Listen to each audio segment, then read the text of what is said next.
Armstrong comes back. He's not famous, but a girl with a giant ass is famous. Now, when I was young, a man who went to the moon was famous. And a lady with a giant ass, you'd go, can you stand over there? Because this is...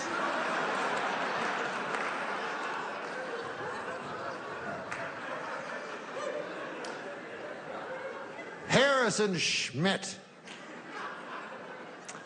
So how many people that went to the moon do we even know? There was, we know the first ones. There was Neil Armstrong, Buzz Aldrin. They went Apollo 11, Neil Armstrong, Buzz Aldrin. And even the third is hard to remember. His name was Michael Collins. And Michael Collins, in one of the just most unfair jokes, I don't know what it was, he got to go all the way to the moon, but not go on the moon.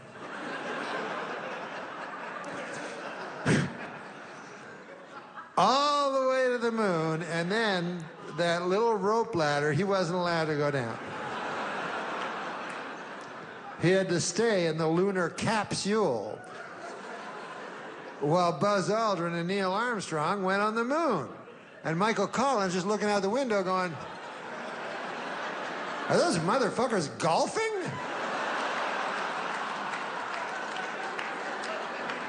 Good God, they're golfing. Wait a minute, they got a dune buggy now. I was only allowed to bring so much, and they brought dune buggies. This is... I have to keep up a good face, I guess.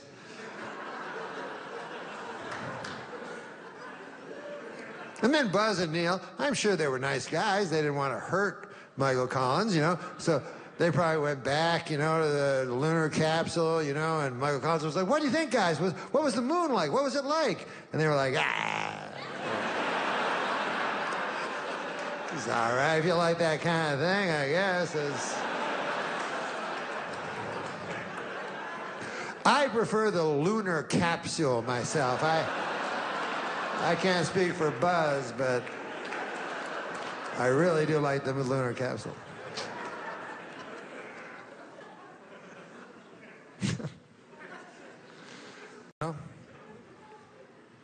Start watching old things. You know those commercials that are toward old people? You know, like I was watching, for instance, on MeTV, I was watching The $6 Million Man, right? And he was in Paris, he was jumping over the Arc de Triomphe and everything like that.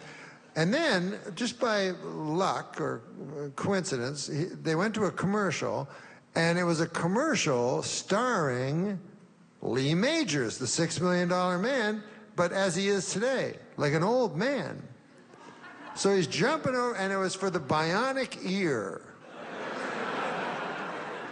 And it wasn't the real bionic ear from the show, it was a fucking hearing aid. So you see him jumping over the Arc de Triomphe, and then it cuts, and then he's in a studio, and he's like, I can't hear too good out of... This one's no good at all. This one's all right. This one may as well not even be an ear. And you go, God damn, you can't help but feel sorry for a man like that. Because, you know, at one time, he got a phone call from his agent, you know? And he probably had all kinds of hope, you know? His answer is, hey, Jerome, my God, I haven't heard from you in 30 years. You got something for me? Well, let me guess. I bet I know what it is. It's that movie I wrote, The Return of the $6 Million Man, starring Ben Stiller. And then I show up as a judge for 2 minutes. Is that the one? No. Well, what is it then? No, not out of this one, nope. Well, was it? That's a hearing aid? Well, how much does something like that pay a fellow? It's funny you say that, Jerome, because when you say it, I realize that's only 1/10 what I used to get from a single episode of, no, I won't stop, sorry. When do they have to know by? Within the hour, huh? Well, I guess then I would say, yes, I'll take that. Jerome, I have to ask you this. Is there any way in the contract that you can put in that I'm sad?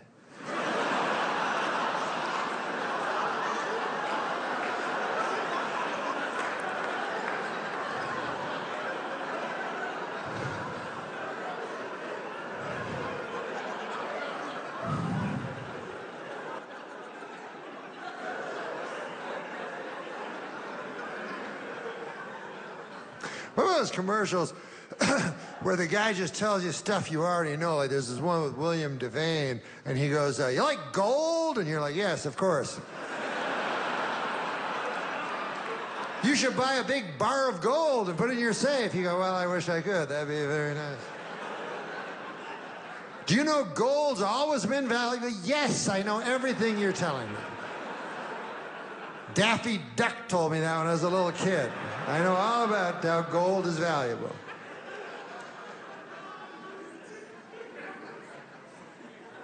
There's one that I don't understand, but it's called reverse mortgage. I never heard of one of these fucking things. And it has a guy on it, and he goes, I'm a guy. And I want to tell you about reverse mortgages. You've probably never heard of them, but you all know what a mortgage is. That's when you and your loved one, you get together a grub stake, you know, a little bit of money, and by God, you put it down on a piece of land or a house, you know? And then every month you pay what's called a mortgage, you know, which is some money to the bank. And then 20 years pass, or 30, and you have a big party with your friends, and all your kith and kin come, and you burn the mortgage, and by God, you own a piece of the American dream. Anyways, this is the complete opposite. So, we'd be glad to send you some brochures. It's a picture of you with no shelter.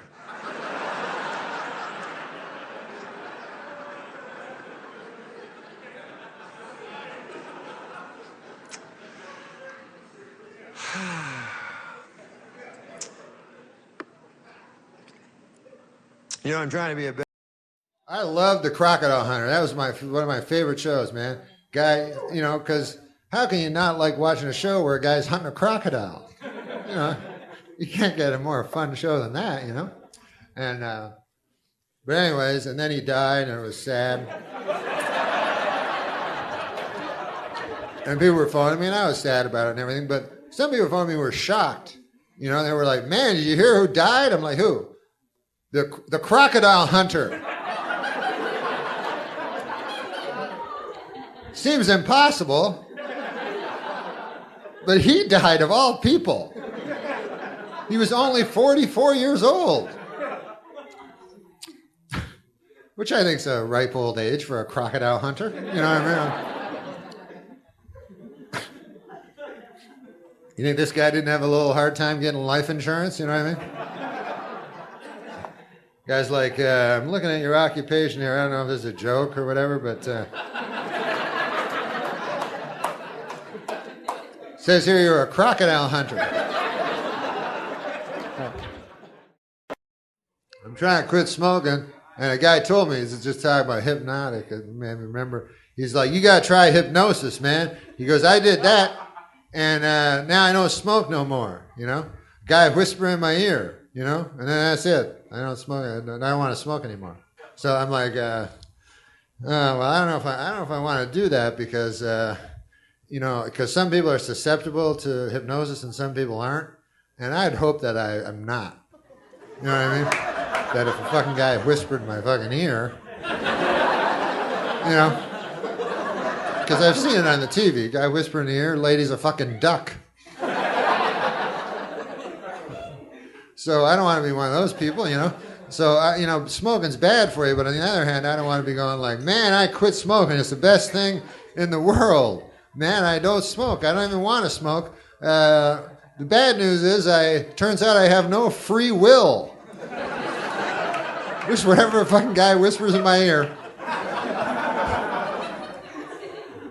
If he tells me to blow a guy, I'll fucking blow a guy. I don't want to blow a guy, but the guy told me to. So that's it. I'm trying to catch up with the internet and all that shit. MySpace, yeah. MySpace. That's what a guy told me. He goes, MySpace is over. And I'm like, what the fuck is MySpace? That's how far behind I am.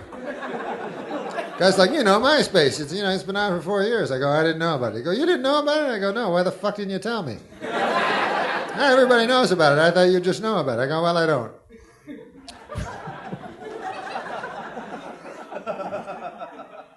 I can barely fucking get to my toaster to fucking work, If it fucks up, I just eat bread. But I know, like, fucking all this technological shit has gotten so far past me, I'll be taking a picture, of my kid or something. I'll hear people go, hey, man, look over at that guy. Is it my imagination? He's taking a picture. Look what he's fucking using. A camera. Hey, buddy, you never heard of a phone?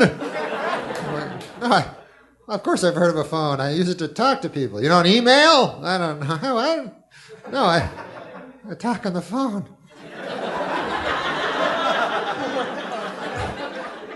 People tell me shit. I'm so far behind.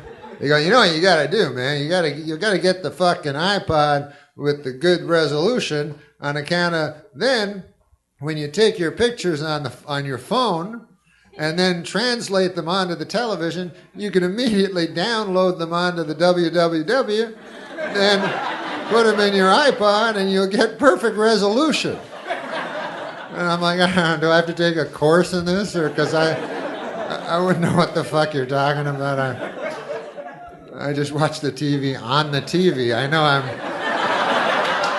way behind, but I'm old-fashioned that way. I thought the TV was to watch TV, but I'm completely wrong. The TV's for nothing. You might as well just throw it away.